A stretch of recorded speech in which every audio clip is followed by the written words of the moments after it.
Ndugu waandishi wa habari, tumeita leo ili kuwapa taarifa kwa umma. Jeshi la Polisi mkoa wa Tabora kwa kipindi kinachoendelea kuimarisha ulinzi na kufanya operation doria na misako mbalimbali kwa kushirikiana na wananchi pamoja na vyombo vingine vya usalama katika kubaini na kuzuia uhalifu. Katika mkoa wa Tabora kwa kipindi cha mwezi Juni na Julai mwaka 2026 tumekuwa tukiendelea na operation doria na misako mbalimbali ambapo jumla ya watuhumiwa 18 wamekamatwa, ikiwa ni mpango mkakati wa kukabiliana na matukio ya uhalifu katika wilaya zote za mkoa wa Tabora. Katika operation tumepata mafanikio mbalimbali kama ifuatavyo: kupatikana kwa silaha mnamo tarehe 18 mwezi wa 6 mwaka 2026 majira ya saa 8 mchana huko katika pori la Mkomango lililopo katika tarafa ya Kiwele, wilaya ya Sikonge, mkoa wa Tabora. Askari wakiwa kwenye misako na doria walikamata watuhumiwa 4 wakiwa na silaha moja aina ya rifle model 70-458 isiyokuwa na namba, ilikuwa na risasi zake 3, wakiwa na miliki bila kuwa na kibali. Watuhumiwa wako mahakamani kujibu tuhuma inayowakabili.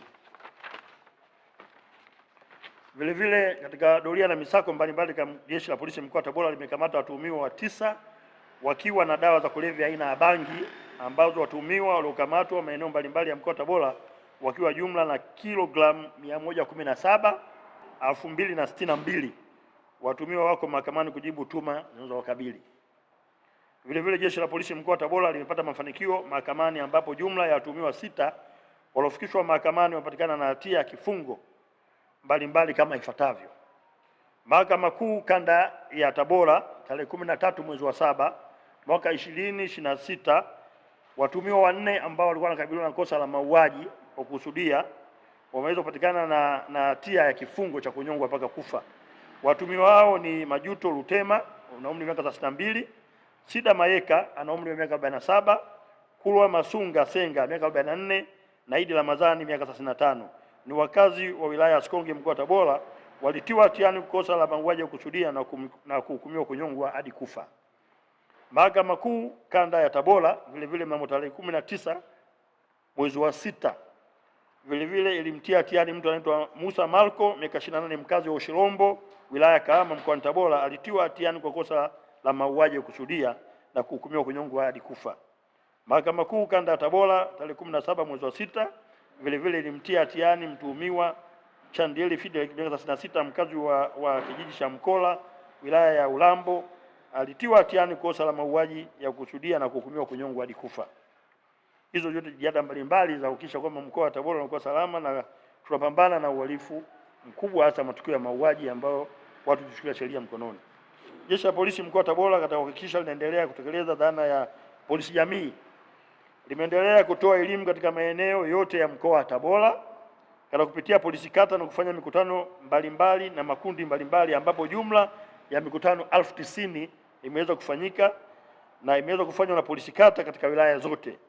Kupitia elimu hiyo vimeundwa vikundi vya ulinzi shirikishi zaidi ya 100 na kupewa elimu namna ya kutekeleza majukumu yao yenye tija kwa jamii ili kupunguza uhalifu katika mkoa wa Tabora. Kwa upande wa usalama barabarani, Jeshi la Polisi mkoa wa Tabora limefanikiwa kutoa elimu kwa usalama barabarani kwa watumiaji wa vyombo vyote vya moto, na wale waliovunja sheria za usalama barabarani walichukuliwa hatua ambapo jumla ya makosa 9109 yamekamatwa na kuchukuliwa hatua mbalimbali za kisheria.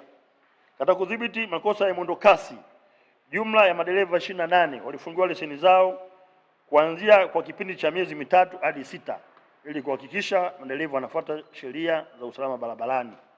Jeshi la Polisi mkoa wa Tabora linatoa wito kwa wananchi wote kuacha vitendo vya uhalifu na kufanya shughuli ambazo ni halali, kwani uhalifu ni chanzo cha upotevu wa usalama na amani katika jamii.